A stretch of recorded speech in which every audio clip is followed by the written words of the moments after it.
Time skip Boruto, mas malakas pa nga ba kaysa sa mga OG Naruto characters tulad ni Naruto, Sasuke, Kaguya at even Madara? Uy, Andre Senpai, hindi yun totoo. Nerf si Naruto at Sasuke sa Boruto. Si Madara ang pinakamalakas. Nya.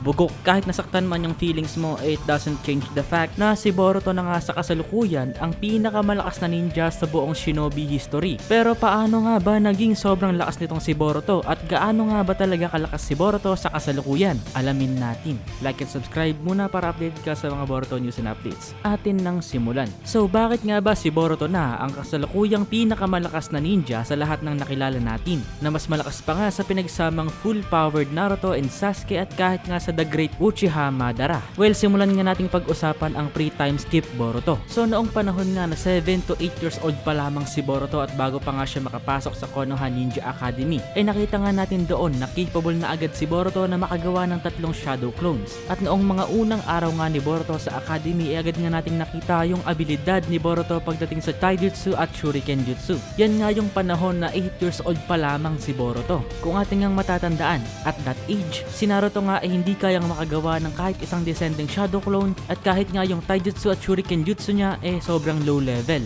It just shows na even as a kid nga ay lamang na lamang talaga agad itong si Boruto pagdating sa skills at talent. At matatandaan nga rin natin na nabanggit nga noon ni Kakashi during the Genin exams na kahit hindi pa nga isang ganap na Genin si Boruto, mayroon na nga siyang skills na katumbas nga ng isang Chunin. Na inherit nga daw ni Boruto ang genius intellect ng 4th Hokage combined with the unpredictability ng Lord 7, which is true. At in my opinion nga, yung intellect nga ni Boruto ay mas mataas pa nga yung level kaysa sa 4th Hokage. Dahil may kakayahan nga si Boruto na isolve ang kahit anong mahirap o advanced na mga problema o sitwasyon nang walang kahirap-hirap. Una nga nating nakita yan sa Academy. Noong binigyan nga ni Shino Sensei si Boruto ng isang advanced mathematical problem. Pero nagawa nga itong isolve ni Boruto nang walang kahirap-hirap gamit ang mas simpleng formula. At yan nga yung naging foreshadowing na sa hinaharap nga ganyan din yung gagawin ni Boruto sa mga parating na endeavors. Isa na nga dito yung pagkatuto ni Boruto na magawa ang Rasengan. Nagawa nga itong matutunan ni Boruto in just a few days. Oo guys, wala pang isang linggo nagawa na agad ni Boruto na matutunan ang Rasengan. Or to be specific, Vanishing Rasengan. Habang noon si Naruto nga inabot pa ng halos isang buwan bago ito matutunan. At during the Kara Actuation arc nga, yung Boruto episodes around 157 to 175, matapos ngang maltratuhin itong si Deepa ang Team 7, nagtraining nga si Boruto at nagawang matutunan ng 2 pang uri ng Rasengan. Una na nga dito ang Wind Style Rasengan na maikukumpara nga natin sa Rasen Shuriken ni Naruto, pero ang pagkakaiba nga lang hindi na kinailangan ni Boruto na gumamit ng sobrang daming shadow clones at panahon para matutunan to. Sobrang bilis lang din itong natutunan ni Boruto. At sunod na naimbento nga dito ni Boruto ang High Compression Rasengan. Ito nga yung isa sa mga pinakamalakas na uri ng Rasengan na mayroon si Boruto. Dahil sobrang lakas nga ng High Compression Rasengan, to the point na kaya nga nitong durugin ang pinakamatibay na element sa buong mundo, ang Diamond, na nakita nga natin sa Boruto episode 175. At during the Code Arc nga noong nagawang makontrol muli ni Momoshiki ang katawan ni Boruto, nakita nga natin na ginamit doon ni Boroshiki ang isa pang variation ng Rasengan, ang Rasendan. Isang Rasengan na ikinompress at ginamit bilang isang handgun, Bullet Rasengan. Nakita rin natin na gumamit doon si Boroshiki ng sobrang lalakas na uri ng Ultra Big Ball Rasengan. At malaki nga ang tsansa na dito nga sa time skip ang mga abilidad nga na iyan kaya ring gamitin dito ni Boruto. Sadyang hindi lang talaga natin alam sa kasalukuyan kung ano pa yung mga kayang gawin ni Boruto. Yung pinakabagong Rasengan ni Boruto na Rasengan Uzuhiko pa lamang yung pinapakita sa atin. Nasa parating na chapter nga natin malalaman kung ano at gaano talaga kalakas. Pero tulad nga ng sinabi ko kanina, malaki nga ang tsansa na sa time skip nga ang mga abilidad nga na ginawa ni Momoshiki noong control niya ang katawan ni Boruto, ang Giant Rasengan at ang Rasendan, siguradong magagawang gamitin din ni Boruto at Will. Lalo na't paulit-ulit ko naman nang sinasabi sa mga nakaraang videos ko na si Boruto at Momoshiki nga nagiging isa na yung personality, consciousness at kaluluwa. Kaya nga yung mannerisms at pag-uugali ni Boruto dito sa time skip pinaghalong Boruto at Momoshiki na. Kaya naman sigurado nga na kahit ang lahat nga ng kapangyarihan ng dalawa magko-combine din, which is nangyari na nga dito sa pre-time skip. Una ngang nangyari yan noong nasaksihan nga ni Boruto ang glimpse ng mga pangyayari sa hinaharap gamit ang abilidad ni Momoshiki na makita ang fate ng isang tao na ginamit nga ni Momoshiki noon para makita rin ang destiny ni Boruto. Bukod nga dyan, matindi nga rin guys yung inilakas dito ni Boruto pagdating sa physical strength at taijutsu. Ang katawan nga ni Boruto sa kasalukuyan 100% gawa mismo sa Otsutsuki cells. Kaya dito nga yung thousands of years of battle experience ni Momoshiki at Kinshiki alam na rin ng katawan ni Boruto. Or in detail nga, yung instincts, yung reflexes at yung battle IQ nga na nakuha nitong si Momoshiki throughout the thousands of years of roaming the universe as an alien Otsutsuki mapupunta nga dito sa katawan ni Boruto. Na sa kasalukuyan nga meron ng 100% Otsutsuki na katawan. Imagine guys, thousands of years of battle experience. Kahit si Madara Uchiha hindi magagawang pantayan yun. At alam ko marami sa inyo ang naniniwala na si Naruto at Sasuke nga nerf dito sa Boruto. Pero that is not the case guys. In fact nga mas malakas pa sila dito sa Boruto era kesa sa Naruto Shippuden era.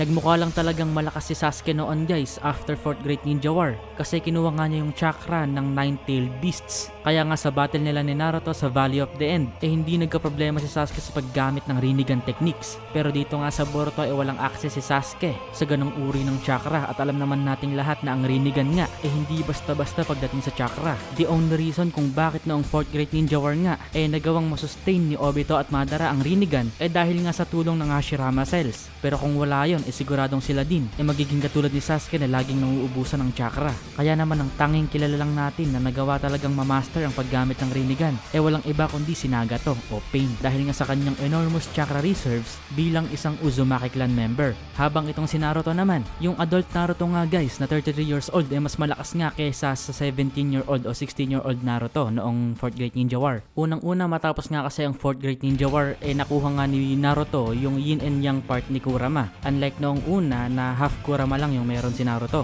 Plus sobrang daming jutsu din ang natutunan nitong si Naruto after the war. Isa na nga dito ang body flicker technique ni Shisui Uchiha na natutunan nga rin itong si Naruto at ginamit kay Boruto sa ending ng Naruto. At mas mataas na uri ng Sage Mode nga ang nakuha nitong si Naruto dito sa Boruto era, ang Wisdom of Sage Mode. At hindi rin naman natin maikakaila na ang Baryon Mode nga ang pinakamalakas na form nitong si Naruto. Pero senpai, bakit sa Boruto laging natatalo sila Naruto at Sasuke?